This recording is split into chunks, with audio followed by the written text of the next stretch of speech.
मायावती को इंडी गठबंधन में शामिल करने के लिए कांग्रेस पार्टी एसपी बीएसपी के बीच पुल का काम कर रही थी, लेकिन इस सियासी ब्रिज में षड्यंत्रकारी पुल अड़ंगा लगा चुका है, क्योंकि भरोसे की लड़ाई में मायावती अब अखिलेश को नसीहत देती हुई नजर आ रही है और खुद की सुरक्षा के लिए खतरा भी बता रही है।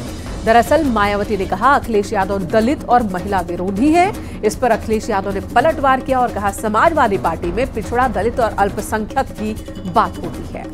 मायावती ने कहा कि समाजवादी पार्टी गठबंधन में बाधा बन रही है, तो अखिलेश यादव ने कहा कि बीएसपी पर गठबंधन के लिए भरोसा नहीं किया जा सकता है। जब मायावती ने कहा सपा सरकार में बने पुल से हमारी सुरक्षा को खतरा है, तो अखिलेश ने पलटवार करते हुए कहा आप तो बीजेपी के साथ मिली हैं, ऐसे में बुलडोजर से ही पुल तोड़वा दीजिए।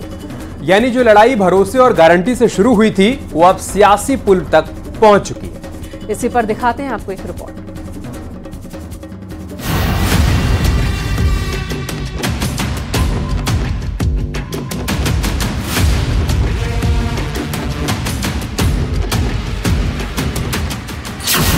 इंडिया गठबंधन में एक छत्र राज करने की कोशिश में अखिलेश अब मायावती के निशाने पर आ चुके हैं। पहले मायावती ने अखिलेश को दलित और महिला विरोधी बताया और अब समाजवादी पार्टी बेहद गंभीर आरोप लगा चुकी है। मायावती ने कहा कि सपा सरकार के दौरान बीएसपी ऑफिस के पास ऊंचा पुल बना, जहां से अराजक तत्व राष्ट्रीय प्रमुख को भी हानि पहुंचा सकते हैं।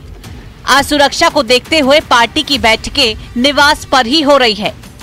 ऐसे हालत में यूपी सरकार दलित विरोधी तत्वों से सख्ती से निपटे। यानी मायावती अब अखिलेश को दलित विरोधी और षड्यंत्रकारी घोषित करने का मन बना चुकी है। मायावती के इंडी अलायंस में शामिल होने को लेकर के जो पुल बनाया जा रहा था, उस पुल में ये पुल आड़े आ गया है। बसपा सुप्रीमो मायावती ने सुबह इस पुल की वजह से खुद को और अपने पार्टी दफ्तर को असुरक्षित बताया है। ये पुल समाजवादी पार्टी की सरकार के दौरान बनाया गया था।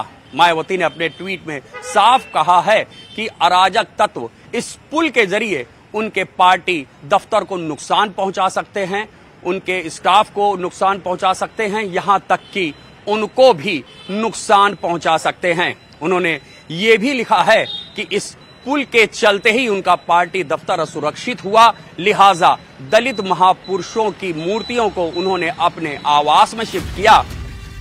तो वहीं मायावती के इस बयान पर अब अखिलेश यादव ने भी पलटवार किया है। उन्होंने पहले तो पुलिस को लेकर सफाई दी, फिर मायावती पर निशाना साधते हुए कहा कि अगर उनकी सुरक्षा को खतरा है तो वो सरकार को चिट्ठी लिखें। मैं किसी पार्टी के बारे में नहीं कह सकता। अगर उनको लगता है कि उनके सुरक्षा को खतरा हुआ है तो वो बाकायदा चिट्ठी लिख दें भारत सरकार को। बीजेपी की सरकार है और बीजेपी की सरकार में तमाम बुलडोजर हैं, वो तुरंत बुलडोजर लाके तोड़ देंगे। हम तो इस बात के लिए तैयार हैं। बीजेपी के लोग अगर तोड़ना चाहें बुलडोजर चला करके तोड़ दें, और मायावती जी के कहने से अगर ये बात मान ले तो अच्छी बात है। दरअसल ये सियासी लड़ाई विपक्षी गठबंधन को लेकर है। अखिलेश यादव खुद को यूपी में विपक्ष का नेता मान चुके हैं और खुद 60 सीटों पर चुनाव लड़ने का मन बना चुके हैं। अगर यूपी में सीट शेयरिंग के गणित को समझे तो अखिलेश 60 सीटों पर चुनाव लड़ना चाहते हैं। बाकी बची 15 सीटें अन्य सहयोगी दल को देंगे। बीएसपी अगर गठबंधन का हिस्सा तो एसपी को नुकसान। एसपी फिर 60 से गिरकर 30 पर आ गई और इसी पशुपेश की स्थिति में ये लड़ाई अब दलित विरोधी, महिला विरोधी और अराजक तत्वों पर आ चुकी है, जिसकी शुरुआत मायावती ने की तो खत्म अखिलेश यादव करने वाले हैं। लेकिन इस सियासी लड़ाई में कांग्रेस का रोल क्या होगा, फिलहाल साफ नहीं है। Bureau report, news 18।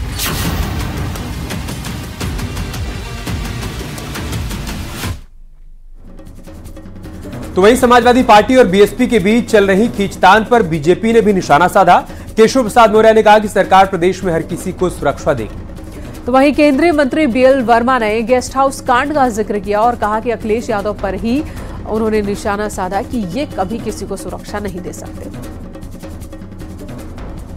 और उनकी सुरक्षा के खतरे का जो फ्लाईओवर बनाने की शिकायत एक विशेष तौर से उनकी है, वह समाजवादी पार्टी की सरकार के समय बनाई गई।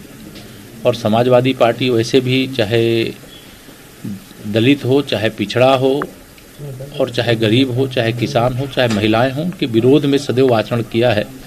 और बहन मायावती को तो स्टेट गेस्ट हाउस कांड के समय उनको जीवित भी नहीं छोड़ने की स्थिति थी। भारतीय जनता पार्टी ने उनको बचाने के लिए पूरा हमारे उस समय के नेता ब्रह्मदत्त द्विवेदी जी की अगुवाई में पूरी ताकत से लोग लड़े और उसका परिणाम ये हुआ कि वो सुरक्षित बची। मायावती जी ने टिप्पणी की है तब मैं कह सकता हूं कि समाजवादी पार्टी के लोगों का इतिहास धोखा देने का रहा है और कहते भी हैं कि ऐसा कोई सगा नहीं जिसे अखिलेश ने ठगा नहीं। तब चाहे वो अखिलेश यादव की बात हो, चाहे माननीय मुलायम सिंह यादव रहे उनकी बात हो, उससे पहले मायावती को जिस तरह से गेस्ट हाउस कांड आज भी याद आता होगा तो इन लोगों ने किया है, तो शायद उनको ये इन चीजों का आभास होता होगा।